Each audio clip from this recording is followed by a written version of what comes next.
28th, Sant Shri Dnyaneshwara and Sant Shri Tukaram Endowment Lecture Series and Orientation Workshop. Eminent personalities from various fields were present on this occasion. They shared their valuable thoughts and insights and guided people on variety of topics.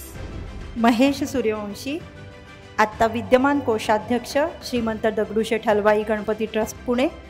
सन 1984 सुवर्णयुग तरुण मंडळाच्या माध्यमातून गणेशोत्सवात सक्रिय सहभाग त्यांनी घेतला आहे. सन 1996 सुवर्णयुग तरुण मंडळ कार्यकारिणीवर त्यांची निवड झालेली आहे. 2020 मध्ये हिंदू स्पिरिच्युअल सेवा फाउंडेशन पुणे शहराच्या उपाध्यक्षपदी त्यांची निवड झालेली आहे. एक अभ्यासिका देखील आहे. UPSC आणि MPSCच्या मुलांचं स्टडी सेंटर आहे. 150 मुलांची व्यवस्था आहे. सर्व गोष्टी विनामूल्य आहेत. त्याच्यामधनं आजपर्यंत जवळजवळ 250 अधिकारी झालेले आहेत. कोणी तहसीलदार झाले, कोणी कलेक्टर झाले.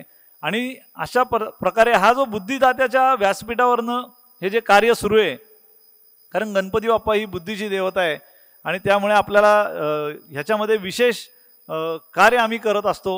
याच्यामध्ये अनेक शैक्षणिक संस्था देखील सर आम्हाला अटॅच झालेल्या आहेत की बाबा तुमच्याकडे जर असे काही विद्यार्थी असतील तर आम्ही देखील खारीचा वाटा म्हणून त्यांच्या शिक्षणाची जबाबदारी उचलू. त्यामुळे BBA MBAचं शिक्षण देखील मुलींसाठी विनामूल्य हे त्या ठिकाणी सुरू झालेलं आहे.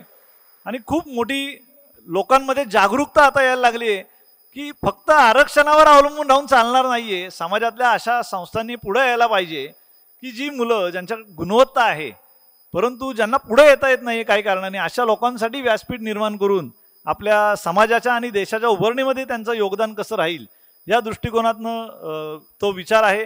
त्याचप्रमाणे कोंडव्यामध्ये सर जे येवलेवाडी हा जो भाग आहे तिथे 300 कुष्ठरोग्यांची वसाहत आहे. त्यांची अडचण अशी होती की त्यांना कुणी मदत करत नव्हतं. त्यांच्याकडे जुनी मशिनरी आहे आणि इंडस्ट्रीयल त्यांचं युनिट होतं, परंतु ते बंद पडलेलं होतं आणि अक्षरशः त्या वसाहतीमधल्या लोकांना भीक मागण्याची वेळ त्यांच्यावर आली होती. ते आमच्याकडे आले आणि ती सगळी त्यांचं युनिट आम्ही पाहिलं आणि त्यांना पहिले आम्ही 60 लाख रुपयाची मदत केली. सगळ्या मशिनरी अद्ययावत करून दिल्या आणि ते लोक टाटा ट्रकचे पार्ट बनवतात किंवा आपल्या देशाचे रणगाडे बनवण्याचे ज्या चेन्स आहेत ते बनवतात आणि इतकं त्यांच्यात टॅलेंट आहे की त्यांचा माल रिजेक्ट होत नाही. त्या दृष्टिकोनातनं ते सगळे लोक स्वतःच्या पायावर आज उभे राहिले. त्यांचं दुसरं जे युनिट आहे ते बँडेज बनवतात. येरोडा जेल आणि ससून रुग्णालयामध्ये त्याचा पुरवठा होतो. कारण आपण जर ह्या लोकांना मदत नाही केली तर खरोखरच आपल्याला रस्त्यावरच्या भिकाऱ्यांची संख्या ही जास्त दिसली असती. कारण त्यांच्या त्या व्यंगामुळे हे लोक अजूनही मान्य करायला तयार नाहीत आपल्या समाजातले की तो संसर्गजन्य रोग नाही आहे, परंतु अशा लोकांची शासन दरबारी देखील प्रशासकांच्या माध्यमातून दखल घेतली जात नाही. त्यामुळे आपल्याला अशा लोकांची दखल घेणं भाग आहे. त्याचप्रमाणे सगळ्यात जो सामूहिक प्रोजेक्ट आम्ही जो केला, पुणे शहराला पाणी पुरवठा करणारा जो खडकवासला धरण आहे, 2015 साली त्याचं गाळ काढण्याचं काम कर्नल सुरेश पाटील हे करत होते, परंतु त्यांना समाजाची मदत मिळत नव्हती. ते आमच्याकडे आले, आम्ही ते काम पाहिलं. 42 किलोमीटरचा कॅचमेंट आहे खडकवासला धरणाचा. आम्ही विचार केला की हे एकट्याचं काम नाही. आम्ही पुण्यातल्या गणेश मंडळांची बैठक घेतली. 350 गणपती मंडळं त्या कामासाठी एकत्र आली. एक 60 दिवसाचं आम्ही शेड्यूल लावलं. त्या 60 दिवसामध्ये ज्यांना पैसे देणं शक्य आहे त्यांनी पैसे द्यावेत, कारण JCBतनं गाळ काढायचा म्हटलं तर पैसे लागतील. ज्यांना पैसे देणं शक्य नाही आहे त्यांनी श्रम द्यावेत, कारण त्या धरणामध्ये परत पावसाळ्यामध्ये जो पावसामुळे जो वाहून येतो गाळ तो पुन्हा धरणामध्ये पडतो. त्यामुळे एक झाडांची मोठी ट्रेंच आम्ही त्या ठिकाणी लागवड केली. विविध संस्था मान्यवरांच्या असते त्याच्यासाठी श्रम द्यावेत हा दुसरा पर्याय होता. आणि ज्याला तेही शक्य नाही आहे त्यांनी आपल्या मंडळाच्या परिसरामध्ये हा जनजागृतीचा बोर्ड लावायचा हा तिसरा पर्याय. 60 दिवसामध्ये सर एवढा आमूलाग्र बदल झाला की खडकवासला धरणातलं जवळजवळ आपण 1 महिना पुण्याला जास्तीचा पाणीसाठा उपलब्ध करू शकलो. आणि देशाच्या तत्कालीन माननीय शरद पवार साहेब, त्यांच्यानंतर नितीनजी गडकरी आणि त्यांच्यानंतर तत्कालीन मंत्री उमा भारती त्या ठिकाणी आल्या आणि आज केंद्र सरकारने पायलट प्रोजेक्ट म्हणून तो स्वीकारला आहे. देशातल्या सगळ्या धरणांचं गाळ काढायचं काम हे सुरू झालेलं आहे. हे एक लोकसहभागातनं काय घडू शकतं त्याचं उत्तम उदाहरण आहे. त्याचप्रमाणे 2013ला जो महाराष्ट्रामध्ये दुष्काळ होता त्याच्यामध्ये अनेक गावांना आम्ही चारा आणि इतर गोष्टी आवश्यकता देत होतो. त्यामध्ये पिंगोरी नावाचं जे गाव आहे जेजुरीच्या पुढे, त्या गावामध्ये आम्हाला फोन आला की या गावामधले धरण आहे त्याचा गाळ काढायचा आहे. ते काम गावकऱ्यांनी सुरू केलं, लोकवर्गणी काढली, 1.25 लाख रुपये जमली आणि ती आठवड्यातच संपली. आम्ही बघितलं की या गावामध्ये हे गोष्ट होणं गरजेचं आहे. 4 वाजता पाऊस नव्हता त्या गावामध्ये. घरटी एक माणूस पोलीस किंवा सैन्य दलात आहे. कारगिलच्या युद्धात 2 जवान त्या गावचे शहीद झाले होते. आम्ही ते गाव निवडलं आणि काम सुरू केलं.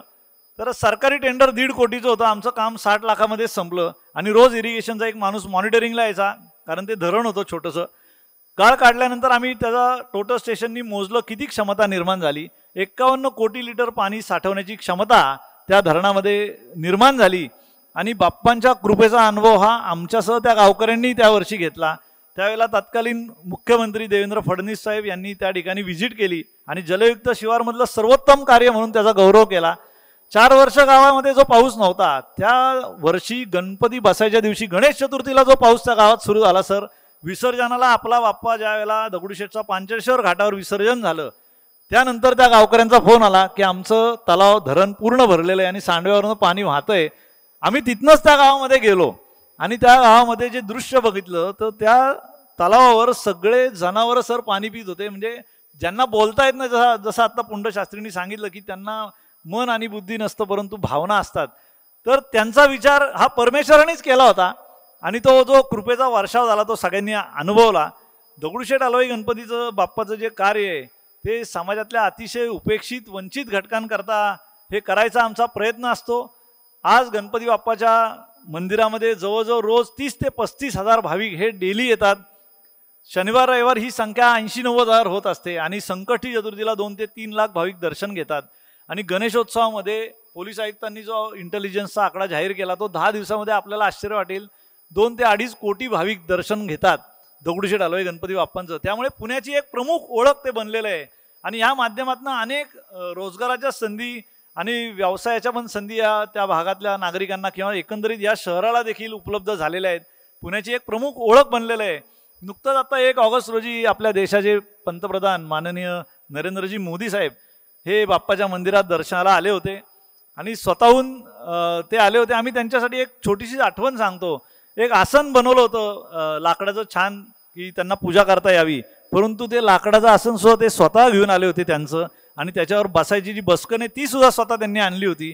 त्यामुळे त्यांची एक समर्पित भावना आम्हाला त्या ठिकाणी दिसली.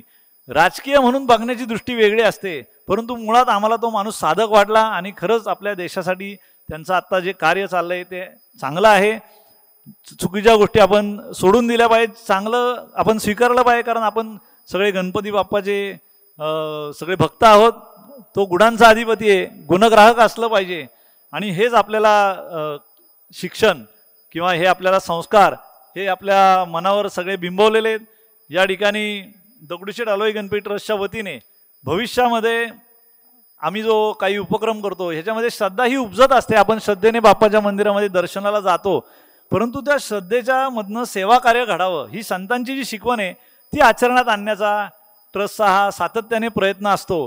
परंतु नुसता हा प्रयत्न मध्ये देखील आपण अडकून उपयोग नाही.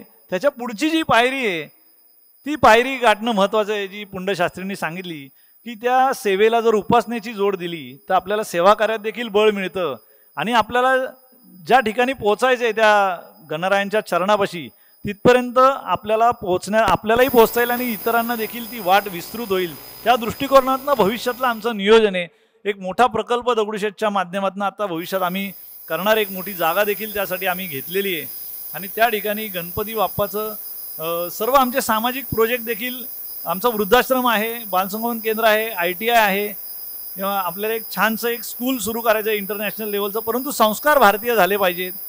वेदपाठशाळा करायची आहे, गोशाळा करायची आहे आणि गणपती बाप्पांचं एक इंटरनॅशनल म्युझियम करायचं आहे आणि एक उपासना केंद्र की हे तत्व काय आहे हे कळण्यासाठी हे गणपती बाप्पाचं आता पुंड महाराज समोर असल्यामुळे मी जास्त बोलत नाही, परंतु की सगळ्या देवतांनी संकटकाळी गणपती बाप्पाची प्रार्थना केलेली आहे, तपश्चर्या केलेली आहे, परंतु बाप्पांनी कुणाची केलेली नाही, कारण तो शिवपुत्र नाही आहे.